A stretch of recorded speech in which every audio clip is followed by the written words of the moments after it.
بسم اللہ الرحمن الرحیم ان اولى الناس بإبراہیم للذین اتبعوه وهذا النبی والذین آمنوا واللہ ولی المؤمنین ود طائفة من اہل الكتاب لو يضلونکم وما يضلون الا انفسهم وما يشعرون۔ آج سورہ آل عمران کی آیت نمبر 68 اور پھر 69 پہلی آیت کا جو تعلق ہے وہ اوپر کی آیتوں سے ہیں، اور دوسری جو آیت ہے پھر اس کا الگ سے آگے والی آیتوں سے تعلق ہے۔ اس آیت کے اندر جو اللہ تبارک و تعالی فرما رہے ہیں ان اولی الناس بابراہیم للذین اتبعوہ وہذا النبی، یعنی جو دعویٰ کیا تھا یہودیوں نے اور عیسائیوں نے کہ حضرت ابراہیم علیہ السلام ہم میں سے تھے،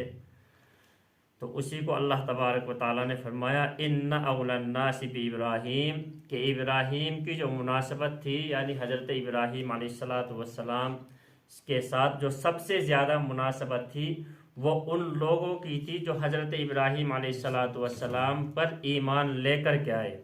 اور ان کے بتائے ہوئے راستے کے اوپر چلے، ان لوگوں کے ساتھ ان لوگوں کی مناسبت تھی حضرت ابراہیم علیہ السلام کے بعد۔ پھر اس کے بعد جناب محمد مصطفیٰ رسول اکرم صلی اللہ علیہ وسلم اور جو ایمان لے کر کے آئے اور قیامت تک جو ایمان لانے والے ہیں ان لوگوں کی مناسبت ہے۔ اللہ کے رسول صلی اللہ علیہ وسلم نے حدیث کے اندر فرمایا کہ پیغمبروں میں سے ہر ایک پیغمبر کا دلی یعنی دل سے تعلق رکھنے والا دلی ساتھی ہوتا ہے، دلی ساتھی ہوتا ہے۔ اللہ کے رسول صلی اللہ علیہ وسلم فرماتے ہیں کہ میرا جو دلی ساتھی ہے، جو دلی تعلق ہے، وہ میرے جد امجد سیدنا حضرت ابراہیم علیہ السلام جو اللہ تبارک و تعالی خلیل اللہ ہے، میرا جو دلی تعلق ہے، جو دلی ساتھی ہے، وہ حضرت ابراہیم علی نبینا علیہ السلام ہے۔ تو ہر ایک پیغمبر کا دلی ساتھی ہوتا ہے۔ تو اللہ تبارک و تعالیٰ نے بتا دیا کہ حضرت ابراہیم علیہ السلام سے جو زیادہ مناسبت رکھتے ہیں وہ اس زمانے میں جو ایمان لے کر کے آئے اور پھر ان کے نقش قدم کے اوپر چلے، ان کی سب سے زیادہ مناسبت ہے۔ کسی یہودی کی، کسی عیسائی کی کوئی مناسبت نہیں ہے۔ کوئی کہے کہ حضرت ابراہیم علیہ السلام میری قوم سے تھے یا میری قوم سے تھے، کسی کی کوئی مناسبت نہیں، صرف ان لوگوں کی مناسبت ہے جو حضرت ابراہیم علیہ السلام کے اوپر ایمان لے کر کے آئے اور پھر ان کے نقش قدم کے اوپر چلے، ان لوگوں کے ساتھ حضرت ابراہیم علی نبینا علیہ السلام کی مناسبت ہے۔ اور پھر آگے فرمایا للذین اتبعوہ وہذا النبی والذین آمنوا، اور اس نبی کو یعنی جناب محمد مصطفیٰ رسول اکرم صلی اللہ علیہ وسلم کو مناسبت ہے، کس سے؟ حضرت ابراہیم علی نبینا علیہ السلام سے، کیونکہ اللہ کے رسول صلی اللہ علیہ وسلم نے حدیث میں فرما دیا کہ میرا جو دلی ساتھی ہے وہ حضرت ابراہیم علی نبینا علیہ السلام والذین آمنوا، اور وہ لوگ جو اس نبی پر یعنی محمد مصطفیٰ رسول اکرم صلی اللہ علیہ وسلم کے اوپر ایمان لے کر کے آئے اور جو قیامت تک ایمان لانے والے ہو گئے، تو ان لوگوں کو سب سے زیادہ مناسبت ہے حضرت ابراہیم علیہ السلام سے، نہ کہ یہودیوں کو اور عیسائیوں کو۔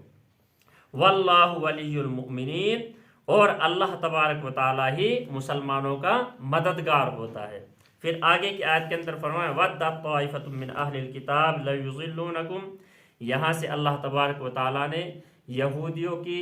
سازشیں اور ان کی چالاکیاں بیان کی ہے کہ کس طریقے سے وہ رات کے اندر بیٹھ کر کے اپنے گروپ کے اندر بیٹھ کر کے کس طریقے سے مشورے کیا کرتے تھے۔ جس طریقے سے آج بھی جب عالم اسلام سویا ہوا ہوتا ہے گہری نیند کے اندر، تو جتنے بھی اسلام کے دشمن ممالک ہیں وہ بیٹھ کر کے مشورے کرتے ہیں کہ کس طریقے سے دین کے اوپر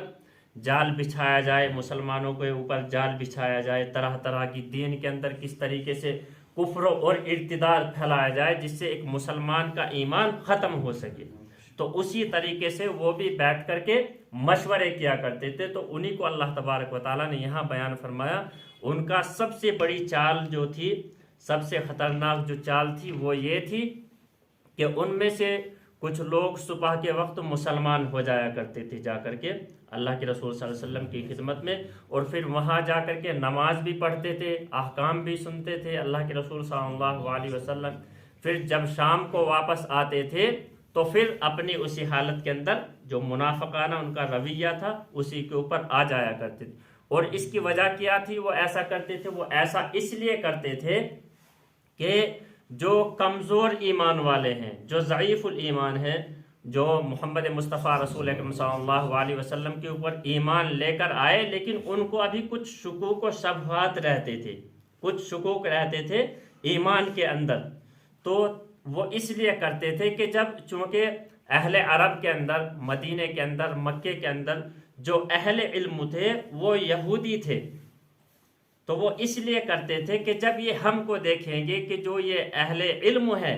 یہودی اسلام کے دائرے کے اندر آئے اور پھر شام کو جا کر کے اسلام سے پھر گئے، تو انہوں نے ضرور اسلام کے اندر، اس نئے دین کے اندر کچھ خامیاں دیکھی ہوگی، کچھ کمی دیکھی ہوگی، کچھ عیب اور برائی دیکھی ہوگی، اس لیے یہ اہل علم حضرات جو یہودی تھے وہ اس علم کو چھوڑ کر کے، اس دین کو چھوڑ کر کے پھر اپنے مرتد ہو گئے، یعنی اپنی یہودیت کے اوپر چلے گئے ہیں، تو شاید ان کو کچھ کمی دکھائی ہوگی اس لیے یہ پھر گئے اس سے، تو ہم بھی وہ ضعیف الایمان جو ہوتے تھے وہ بھی اس سے تاکہ پھر جائے اس لیے کیا کرتے تھے۔ یا اسی طریقے سے جو جاہل لوگ ہوتے ہیں جن کو علم نہیں ہوتا ہے، وہ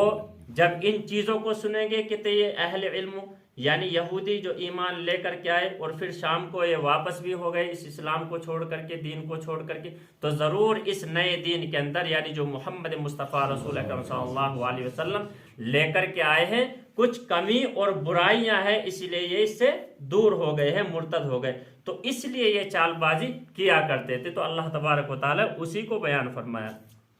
وَدَّتْ طَائِفَةٌ مِّنْ أَهْلِ الْكِتَابِ لَوْ يُضِلُّونَكُمْ، اور اہل کتاب میں سے بعض لوگ یعنی ایک جماعت چاہتی ہے لَوْ يُضِلُّونَكُمْ کہ گمراہ کر دے وہ تم کو، یعنی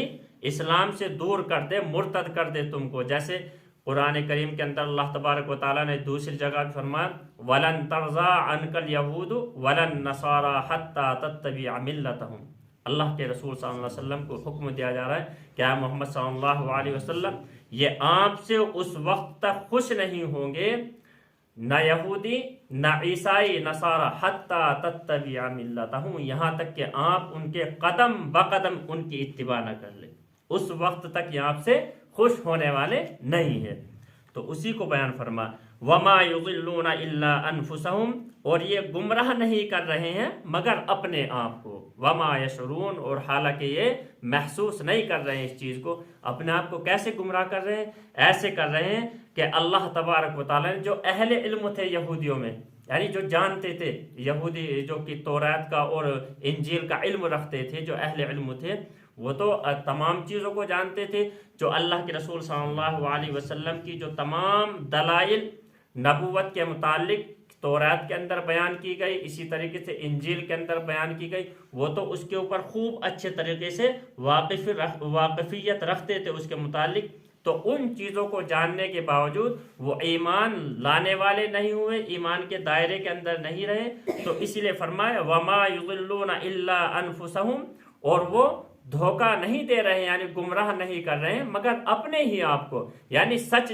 جاننے کے باوجود، اللہ کے رسول صلی اللہ علیہ وسلم کے متعلق تمام سب کچھ جاننے کے باوجود کہ یہی آخری پیغمبر ہے، آخری نبی ہے، لیکن پھر بھی ایمان نہیں لا رہے ہیں، وما یشعرون، لیکن وہ اتنی سمجھ نہیں رکھتے ہیں، اس چیز کو جانتے نہیں ہیں۔ اللہ تبارک و تعالی عمل کرنے کی توفیق عطا فرمائے۔